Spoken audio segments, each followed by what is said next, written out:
Hello again, friends, and welcome to Gamecock Central Radio. It's Emerson Phillips, joined by Gamecock Central columnist Scott Davis for a look at this week's piece that Scott has on GamecockCentral.com. And the headline this week is Dance Party. Scott, good to be with you again. How you doing, man? I am doing great, Emerson. I have talked to you after Gamecock football bowl losses. I've talked to you after disappointing Gamecock basketball losses, but I've never talked to you after the South Carolina Gamecocks were announced to be a part of the NCAA tournament, and I'm very excited to be doing that. As you should be, and a lot of folks are excited with you, Scott. Were you really curled up in the fetal position waiting for the tournament selection show to begin on Sunday? I definitely was sitting in the upstairs bedroom, huddled under the covers. I was not nauseous. I did have a good feeling that the Gamecocks would make it, but as I wrote in the column, after what happened last year, and that impacted the way every Gamecock behaved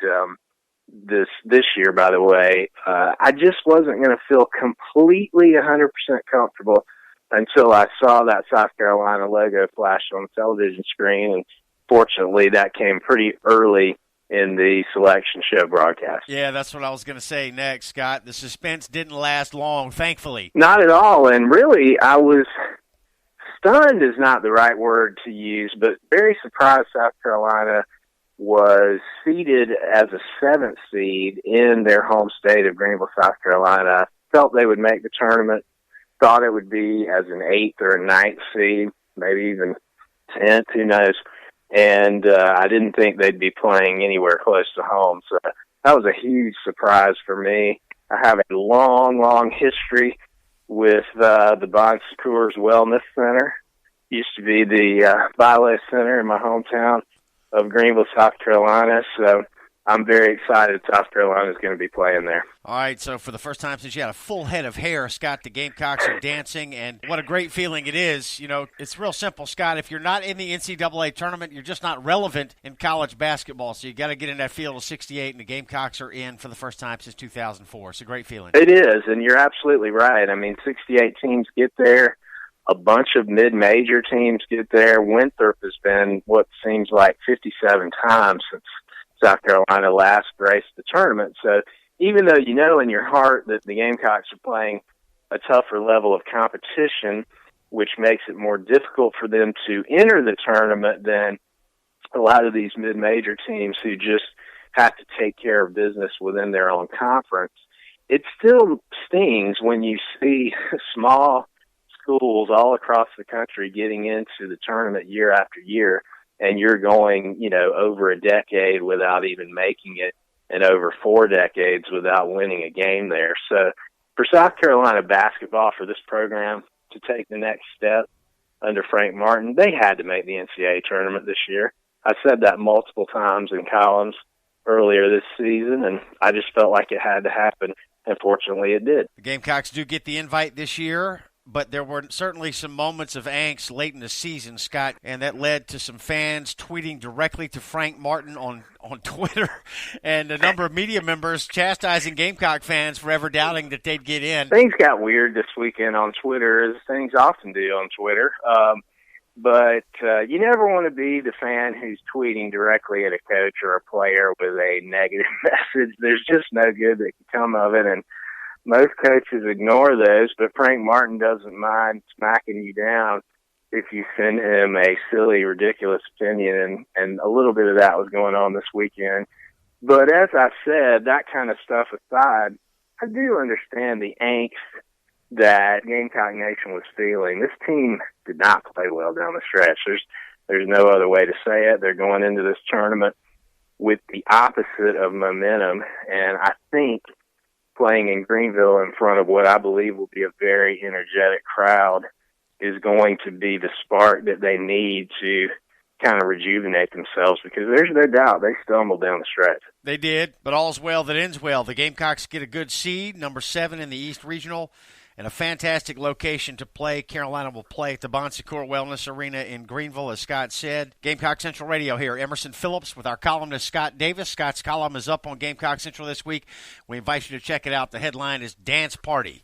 We also invite you to download the Gamecock Central phone app. We got this free phone app that allows you to listen to our podcast on your cell phone anywhere you receive cell phone service. You can listen to the GCR podcast. The podcasts are free. The phone app is free. Download the app on the App Store and on Google Play, and then subscribe to our podcast on iTunes, SoundCloud, and other popular services, or just visit radio.GamecockCentral.com. So, Scott, good seed, number 7 in the East, and a great location. Short trip for the Gamecocks up to Greenville, get to play in their home state. And according to NCAA.com, Greenville was the first location to sell out. Yeah, that thing is loaded. You've got North Carolina in the South region, and South Carolina Duke in the East, and all three playing in Greenville. Just a tremendous weekend for Greenville for having the first NCAA tournament appearance back there, as well as in the state of South Carolina since, I believe, 2002, when it was held in Greenville as well, the first and only time it had been held there until this year. So for them to get that draw with all of those teams, it didn't surprise me at all to see that. It's going to be an exceedingly tough ticket. And knowing Greenville like I do, downtown, which is always buzzing on weekends and holidays, it's going to be St. Patrick's Day, the day that South Carolina is playing. I think that city is going to be alive and electric throughout the day leading up to those games. So it's an exciting time for sure. It's funny to me, Scott, you say that some folks are still shocked when a vibe of uneasiness settles over the Gamecock fan base, and this was before the pairings were announced on Sunday. It sounds to me like it's a lot of folks that haven't walked a mile in the Gamecock shoes. Yeah, there's no doubt, and we've touched on this before in some previous podcasts, but there really is no reason whatsoever for any Gamecock fan to feel anything but unease when you go 3-6 in your last 9 games, and you somehow found a way not to make the tournament last year. Hadn't been in 13 years. Had only been 3 times in the last 25 years. South Carolina is definitely not a basketball school. There's an element of some fans who cling to that because of the McGuire years. But, folks, it's been almost 50 years ago since that team was roaming Carolina Coliseum.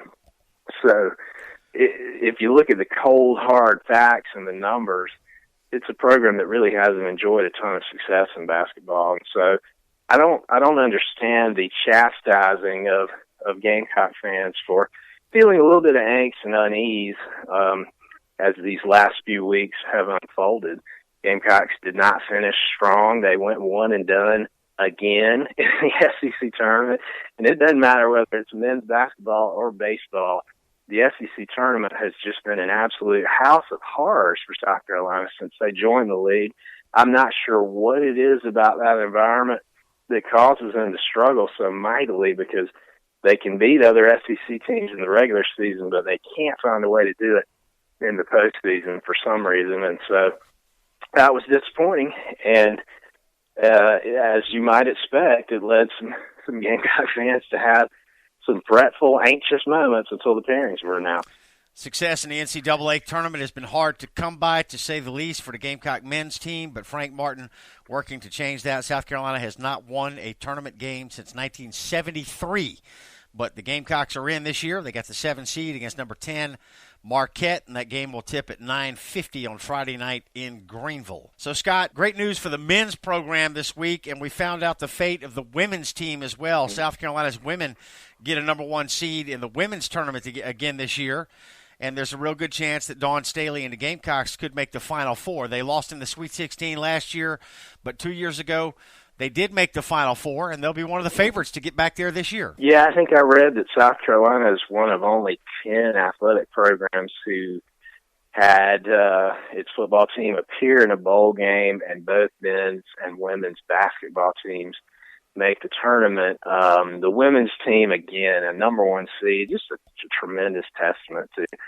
what Dawn Staley's done. I said this on Twitter after they won the SEC tournament again, 3rd year in a row for that. They've won the SEC regular season 4 years in a row. It's incredible what she's achieved. They lead the nation in attendance, have for a while. And when you think about when she got there, people talk about the attendance at the men's game being kind of paltry when Frank Martin first got there. Forget about when Don Staley first got there. There was not a single human being going to see them play, and they have really built a great community of support there. Staley's been the model type of coach for what you want, and someone who engages the community and engages the fans. Her players are just incredibly likable. They play with infectious enthusiasm and energy. I know a lot of Gamecock fans were disappointed to see them, even though they were seeded number one, sent far out west where they won't probably have an opportunity to see them play. But the fact that, again, they're a number one seed with, as you said, a very legitimate and very real chance to go back to the Final Four is just an incredible accomplishment. All right, Gamecock women will play Friday against UNC Asheville in the 116 game. And the winner of that game will get the winner of Arizona State and Michigan State, also in Columbia on Sunday. And then the Gamecock men will play Friday night in Greenville against Marquette, and the winner of that game gets the winner of Duke and Troy Sunday at the Bon Secours Wellness Arena. So, Scott, a unique situation here. Gamecock basketball fans are in for a real treat. The women will play Friday just after 5 o'clock in Columbia, and the men's team will play Friday night at 9:50. I suspect a lot of fans will try to attend both. Those folks that do leave Columbia after the women's game will have to get parked quickly in Greenville to catch the start of the men's game, but a lot of Gamecock fans will probably take in both games on Friday, a couple of NCAA tournament games. Quite an opportunity. Yeah, I think a doubleheader could absolutely be done if you zipped out of the women's game, as soon as that ended and immediately drove to Greenville. That game's not going to end up starting until about 10 o'clock, no matter what the time is that they've said. So there should be time for fans that want to try it, and that would be, can you imagine, 10 years ago thinking about the possibility of just even being able to do that, to see both teams in the tournament on the same day in your home state? It's really unique. It's exciting. I think South Carolina fans, despite the way the season ended, should be excited about this particular time, because I think about every year how excited I am to wake up on that first Thursday and turn on the NCAA tournament and watch the games throughout the day, and as well as that first Friday. And even though I love doing it, there's always been a little bit something missing because my team wasn't in it, and now they are, so it's going to be that much more exciting. Yeah, the start of the tournament for a lot of diehard sports fans, really one of the best sporting events in the country, the first 2 days of the NCAA tournament. So we got that coming up Thursday and Friday, and the Gamecocks will have a doubleheader, women's and men's, in Columbia and Greenville on Friday. Scott, really exciting time to be a Gamecock basketball fan. We appreciate your work. Thanks for the time today. Thanks so much, Emerson. Enjoy the games. All right, now Scott Davis, our columnist here on Gamecock Central, and I'm your host, Emerson Phillips. Thanks for joining us on Gamecock Central Radio.